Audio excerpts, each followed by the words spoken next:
الحمد لله رب العالمين والصلاة والسلام على أشرف الأنبياء والمرسلين محمد بن عبد الله وعلى آله وصحبه أجمعين ومن تبعهم بإحسان إلى يوم الدين اما بعد. محترم ناظرین، السلام علیکم ورحمۃ اللہ وبرکاتہ.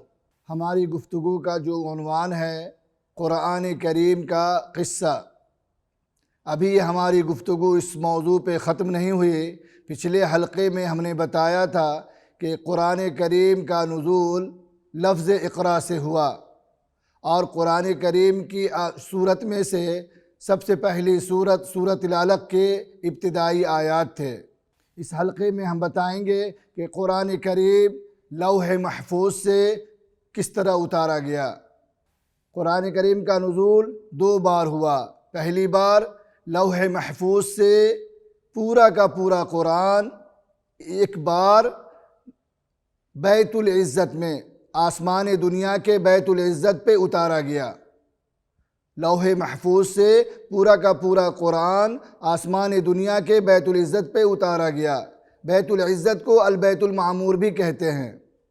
اور یہ نزول لیلۃ القدر میں ہوا، جیسا کہ قرآن کریم میں ہے اِنَّا أَنزَلْنَاهُ فِي لَيْلَةِ الْقَدْرِ. بے شک ہم نے قرآن کریم کو شب قدر میں اتارا ہے. دوسرا نزول تدریجی ہے، جو کہ اللہ تعالیٰ نے حضرت جبرائیل علیہ السلام کے ذریعے 23 سال کی مدت میں نبی کریم صلی اللہ علیہ وسلم پر آہستہ آہستہ تھوڑا تھوڑا کر کے اتارا. یہ ہے نزول تدریجی، جس کے بارے میں ذکر ہے وَقُرْآنًا فَرَقْنَاهُ لِتَقْرَأَهُ عَلَى النَّاسِ عَلَى مُكْثٍ وَنَزَّلْنَاهُ تَنزِيلًا. اور ہم نے قرآن کو آہستہ آہستہ تھوڑا تھوڑا اس لیے اتارا ہے کہ آپ لوگوں پر ٹھہر ٹھہر کر پڑھ سکیں.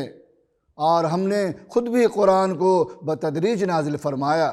قرآن کریم کی نزول کی کیا صورتیں ہیں، یعنی قرآن کریم وحی کے نزول کی کیا صورتیں ہیں؟ نبی کریم صلی اللہ علیہ وسلم پر وحی کیسے آتی تھی، اس کے بارے میں علماء کرام نے کئی صورتیں پیش کی ہیں. ہم ان میں سے چند صورتیں پیش کریں گے. سب سے پہلی صورت تو یہ ہے کہ وحی نبی کریم صلی اللہ علیہ وسلم پر وحی کا نزول ایک گھنٹی کی آواز کی طرح ہوتا تھا، جس کے بارے میں حدیث میں آیا ہے. سیدہ عائشہ رضی اللہ عنہ فرماتی ہیں کہ ان الحارث بن حشام رضی اللہ عنہ سأل رسول اللہ صلی اللہ علیہ وسلم فقال یا رسول اللہ کیف یاتیک الوحی؟ فقال احیانا یاتینی الوحی مثل صلصة الجرس وهو اشده علی فیفصم عنی وَلَقَدْ وَعَيْتُ عَنْهُ مَا قَالَ. وقالت سیدہ عائشہ رضی اللہ عنہ إِنِّي رَأَيْتُهُ يَنزِلُ عَلَيْهِ الْوَحْيُ فِي الْيَوْمِ الشَّدِيدِ الْبَرْدِ فَيَفْصِمُ عَنْهُ وَإِنَّهُ لَا يَتَفَصَّدُ عَرْقًا. سیدہ عائشہ رضی اللہ عنہ فرماتی ہیں کہ حضرت حارث بن حشام رضی اللہ عنہ نے نبی کریم صلی اللہ علیہ وسلم سے سوال کیا کہ یا رسول اللہ، اے اللہ کے رسول، آپ پہ وحی کیسے نازل ہوتی ہے؟ آپ صلی اللہ علیہ وسلم نے فرمایا کہ کبھی کبھی وحی مجھے ایک گھنٹی کی آواز کی طرح سنائی دیتی ہے، اور یہ صورت سب سے سخت ہوتی ہے، اور جب یہ وحی کا سلسلہ ختم ہوتا ہے تو مجھے جو کچھ وہ آواز کہا ہوتا ہے وہ مجھے یاد ہو جاتا ہے. سیدہ عائشہ حدیث کے آخر میں فرماتی ہیں کہ میں نے نبی کریم صلی اللہ علیہ وسلم پر وحی نازل ہوتے دیکھا، سردی کے سخت دن میں وحی نازل ہوتے دیکھا، اور جب وحی کا سلسلہ ختم ہوتا تو آپ کی پیشانی مبارک پسینے سے شرابور ہو چکی ہوتی. وحی کے نزول کی دوسری صورت ایسی ہے کہ نبی کریم صلی اللہ علیہ وسلم نے کہا کہ فرشتہ مجھ پر انسانی شکل میں وحی لے کر آتا، جس کا ذکر حارث بن ہشام کی پچھلی والی حدیث میں آیا ہے کہ حارث بن ہشام رضی اللہ عنہ نے نبی کریم صلی اللہ علیہ وسلم سے پوچھا کہ آپ پر وحی کیسے آتی ہے؟ تو آپ صلی اللہ علیہ وسلم نے کہا کہ کبھی فرشتہ مجھ پہ انسانی شکل میں وحی لے کر آتا ہے اور مجھ سے ہم کلام ہوتا ہے، جو کچھ وہ کہتا ہے میں اچھی طرح استیعاب کر لیتا ہوں، میں اس میں سے مجھ سے کوئی چیز چھوٹنے نہیں پاتی۔ یہ تھی وحی قرآن، وحی کے نزول کی دوسری صورت، دوسری کیفیت۔ تیسری صورت یہ ہے کہ نبی کریم صلی اللہ علیہ وسلم براہ راست اور بلا کسی واسطے کے اللہ تعالیٰ سے ہم کلام ہوتے، جیسا کہ اسراء والی حدیث میں ذکر ہے کہ فَلَمَّا جَاوَزْتُ نَادَى مُنَادٍ أَمْضَيْتُ فَرِيضَتِي وَخَفَّفْتُ عَنْ عِبَادِي، کہ جب میں آگے بڑھا تو ایک آواز آئی جو کہہ رہا تھا کہ میں نے تو اپنا فرض پورا کیا اور بندوں پہ بوجھ ہلکا کر دیا۔ محترم ناظرین، یہ وحی کی ہم نے 3 صورتیں بیان کی۔ اللہ تعالیٰ کا ارشاد ہے اِنَّا سَنُلْقِي عَلَيْكَ قَوْلًا ثَقِيلًا، بے شک ہم آپ پر ایک بھاری فرمان عن قریب نازل فرمائیں گے۔ جب نبی کریم صلی اللہ علیہ وسلم پر وحی کا نزول ہوتا تو وحی کے بوجھ سے آپ پریشان ہو جاتے، آپ وحی کے بوجھ سے پریشان ہو جاتے۔ وحی میں ایک شدت ہوتی تھی، وحی کا بوجھ ہوتا تھا، وحی کا وزن ہوتا تھا۔ اس لیے قرآن کریم کو وحی کو کہا گیا ہے قولاً ثقیلا، اے بھاری فرمان۔ سیدہ عائشہ رضی اللہ عنہ فرماتی ہیں کہ میں نے نبی کریم صلی اللہ علیہ وسلم پر سردی کے سخت سردی کے دن میں وحی نازل ہوتے دیکھی ہے، اور جب وحی کا سلسلہ ختم ہوتا تو آپ صلی اللہ علیہ وسلم کی پیشانی مبارک پسینے سے شرابور ہو چکی ہوتی۔ حضرت زید بن ثابت رضی اللہ عنہ فرماتے ہیں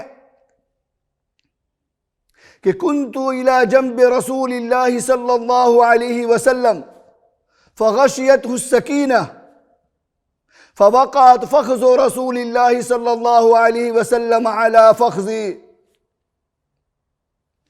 فما وجدت ثقل شيء أثقل من فخذ رسول الله صلى الله عليه وسلم۔ حضرت زید بن ثابت رضی اللہ عنہ فرماتے ہیں کہ میں نبی کریم صلی اللہ علیہ وسلم کے پاس بیٹھا ہوا تھا، آپ پہ وحی کا نزول ہوا، آپ صلی اللہ علیہ وسلم کا زانو مبارک میرے زانو پہ گر گیا، تو میں نے نبی کریم صلی اللہ علیہ وسلم کے زانو مبارک سے وزنی کوئی چیز نہ پایا۔ وحی کا اتنا وزن تھا، وحی اتنا وزنی تھا، وحی کا اتنا بوجھ تھا کہ آپ زید بن ثابت اللہ عنہ فرماتے ہیں کہ میں نے نبی کریم صلی اللہ علیہ وسلم کے زانوں کو وزنی پایا۔ ایک اور روایت میں حضرت زید بن ثابت رضی اللہ عنہ فرماتے ہیں کہ آپ صلی اللہ علیہ وسلم کا زانو مبارک میرے زانوں پر تھا، اور وہ زانو مبارک اتنا وزنی تھا، اس کا بوجھ اتنا تھا کہ جیسے لگ رہا تھا کہ میرے زانو ٹوٹ جائے گا۔ سیدہ عائشہ رضی اللہ عنہ فرماتی ہیں کہ آپ صلی اللہ علیہ وسلم پر جب وحی کا نزول ہوتا، آپ جب سواری پہ سوار ہوتے، کسی جانور پر سوار ہوتے، اور اس وقت جب وحی کا نزول ہوتا تو وحی کے بوجھ سے وہ جانور بیٹھ جاتا۔ ناظرین گرامی، 23 سال کی مدت میں مکہ اور مدینہ میں کئی بار وحی کا نزول ہوا، اور ہر بار وحی کی شدت سے آپ صلی اللہ علیہ وسلم کو گزرنا پڑا، پھر بھی آپ صلی اللہ علیہ وسلم وحی کے نزول کے مشتاق رہتے تھے، اللہ تعالیٰ کے کلام کے مشتاق رہتے تھے، حضرت جبریل کی زیارت کے مشتاق رہتے تھے۔ ابن عباس رضی اللہ عنہما کی روایت ہے کہ نبی کریم صلی اللہ علیہ وسلم نے فرمایا آپ کو کیا معنی ہیں کہ آپ ہماری زیادہ سے زیارت کیا کریں، زیادہ سے زیارت کیا کریں، آپ زیادہ سے زیادہ اللہ کا کلام لے کر ہمارے پاس آیا کریں۔ تو قرآن کریم کی یہ آیت نازل ہوئی، وَمَا نَتَنَزَّلُ إِلَّا بِأَمْرِ رَبِّكَ لَهُ مَا بَيْنَ أَيْدِينَا وَمَا خَلْفَنَا۔ ہم تو آپ کے رب ہی سے اترتے ہیں، ہم آپ کے رب کے امر کے سوا نہیں اترتے، اور جو کچھ بھی ہمارے آگے اور پیچھے اور ان کے درمیان ہیں وہ انہی کی ملکیت میں ہے۔ میرے دوستو، میرے بھائیوں، قرآن کریم کے نزول کے وقت جو کیفیت ہوتی تھی کتنی سخت ہوا کرتی تھی، کتنی پریشانی ہوا کرتی تھی، لیکن آپ صلی اللہ علیہ وسلم کو شدید انتظار رہتا تھا کہ وحی کب نازل ہو، کیونکہ اس وحی میں امت کے لیے خیر تھا، امت کے لیے رشد و ہدایت تھا، امت کے لیے توفیق تھا۔ میرے دوستو، میرے بھائیوں، ہم اور آپ کیا اس کیفیت سے گزرتے ہیں؟ کیا ہم اور آپ کو اللہ تعالیٰ کے کلام سے اتنا ہی شوق ہے جتنا نبی کریم صلی اللہ علیہ وسلم کو تھا؟ کیا ہم اور آپ کو قرآن پڑھتے وقت اس کیفیت کا احساس ہوتا ہے جس کیفیت سے نبی کریم صلی اللہ علیہ وسلم گزرتے تھے؟ پہلے تو ہم قرآن کریم کی تلاوت ہی نہیں کرتے۔ ہم میں سے کتنے ہیں جو قرآن کریم کی تلاوت نہیں کرتے، اور کتنے ہیں جو قرآن کریم کی تلاوت تو کرتے ہیں لیکن اس پہ غور و تدبر نہیں کرتے۔ اللہ تعالیٰ کا ارشاد ہے، وقال الرسول یا ربی ان قوم اتخذوا هذا القرآن مہجورا، اور پیغمبر کہیں گے کہ اے میرے پروردگار، بے شک میری امت نے اس قرآن کو چھوڑ رکھا تھا۔ محترم ناظرین، ہم اپنی بات کو یہیں ختم کرتے ہیں، انشاءاللہ اگلے حلقہ میں اس بات پہ مزید گفتگو ہوگی۔ والسلام علیکم ورحمۃ اللہ وبرکاتہ۔